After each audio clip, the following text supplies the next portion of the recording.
السلام عليكم ورحمة الله وبركاته. معكم مجد من قناة هنجي عشان جاكم فيديو جديد. طبعا الفيديو ما راح نفتح لعبة كلاش رويالي ولا شيء، لأن نخاف لنحضر من الشركة انه اكس مود جيمز نزل للعبة كلاش رويال، ومميزاته كالآتي: يظهر لك نسبة الأكسير، مثلا عنده من 10 الأكسير انت تاخذ منه 3 راح يظل 7، يظل لك 7 أكسير، انت راح تشوف شكد أكسير وتعرف جنودك شلون تتعامل وياهم بالأكسير.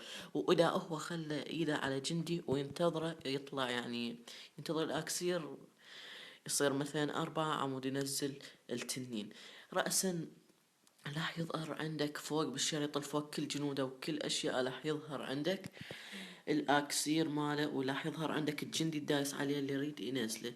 وطبعا الجنود نفس ما عنده كالآتي: مثلا تنين، بربر، ارشر، هوج، مينون عفوا، او جوبلin راح تظهر لك، او ارشر عفوا راح تظهر لك كالآتي. طبعا ما نزلت انا الهجوم لكي ما انحضر من الشركة. اذا عجبكم الفيديو لايك واشتراك. كان معكم الفيديو من قناة هنجي شنب. طبعا الرابط بالوصف للاندرويد وللايفون. للاندرويد لازم عندك روت، وللايفون عندك جل بريك يعني CD.